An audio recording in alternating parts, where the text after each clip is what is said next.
Of course, there have been highs and lows for David Hahn during his tenure. Dana Hutchings sat down with the BC Ferries CEO this afternoon. She joins us now with Checkpoint. Dana. Scott, retiring from BC Ferries is a decision that David Hahn says wasn't difficult. He says when discussing these cuts and changes, taking his compensation off the table just made sense. Now, in terms of dealing with BC Ferry users, the one thing Hahn says he hears more than anything else is about ferry fares. There's been no benefit to me personally for higher fares or the company. But that's been a government decision when they passed the legislation to have a user pay philosophy embedded in the legislation. That's not our decision. I haven't commented on over the years because I didn't think it was appropriate, but that's what's going on right now. There's a review. The government is part of it with the ferry commissioner, and maybe they'll come to a different decision. But you know, I think we're still a great value. It's just hard to sell that to people that are ferry dependent. And with Hahn retiring, our checkpoint question, what would you suggest to the new CEO, the next CEO of BC Ferries? You can tweet us at @check_news on Facebook at facebook.com/checknews or email checkpoint@checknews.ca. Scott, David Hahn says he got tired of his wage and compensation being the topic when he thinks there are other more important issues facing BC Ferries. That's why he made the decision to step down. And as he walks away, he says he's going to miss the employees most. After nearly 9 years at the helm, riding the BC Ferries still leaves David Hahn in awe. Well, I always look at the Spirit-class vessel on a busy weekend. 400 cars come off, go back on. 2,200 people go off, come back on, and that all takes place in 20 minutes. It's pretty amazing, and I think, you know, it'd be important for people sometimes to reflect on how well the system does run rather than the times when it can't. But it hasn't been an easy tenure for the CEO. You've been quite a public CEO. Conscious decision to be the face?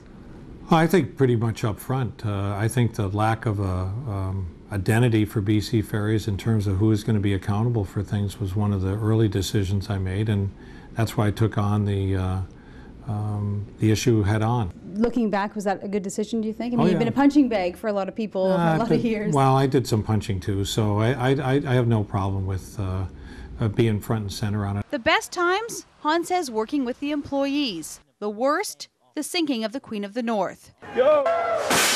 He's most proud of signing a 9-year labor agreement and building 7 new ships. Oh, geez, I think the job was great. It's the best job I had by far. I mean, I worked at Hertz Rent-A-Car in Ogden and had different jobs, but this is by far the best. As for what he would change? Regrets? None. Wouldn't change a thing. Wouldn't change a thing? No. Everything went the way you thought it should go? Everything went the way it went.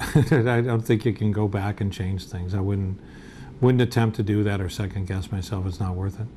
What are you going to miss? The employees, again. I think they're the best part. I love the business. I think it's the best ride in all of British Columbia, if not Canada. You know, it'll be tough to kind of walk away, but I think that the timing is right and good, and it's the right thing to do. And with David Hahn retiring, what would you suggest to the next CEO of BC Ferries? Here are some responses from the passengers at the Swartz Bay Ferry Terminal. It would be good if they could lower the price, maybe make some kind of discounts for people that take the ferry more than once a week, because I'm on it 4 times a week, so that would help out a lot. Myself, I think a bridge across is the best way to go. You know, in a lot of places that's what they've done, and it seems to work fine. And if there's a toll, by God, let it be, you know, and once it's paid off, take the toll booth out like we did with the Coca-Cola. I'd like the cost to be less, but how do you do that without making money? I mean, it's a juggling game. The transfer of people back and forth should be as inexpensive as possible. And it can't be that if huge amounts of money are spent on the top rather than just making sure that it continues to survive. It's really expensive, and for frequent users, some sort of a discount card would be enormously helpful.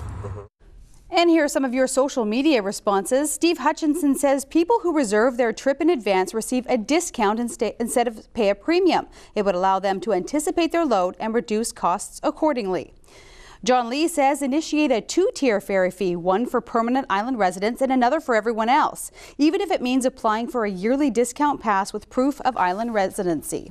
And Ron McNeil says build a bridge, sell ferries to pay for it, lots of waterfront land to sell, and scrap metal is worth a bit too. And one final note, David Hahn says running BC Ferries is a big job. It's like running a city. He says he'll be interested to see where it goes from here, as he knows there are big challenges ahead. And that's tonight's Checkpoint.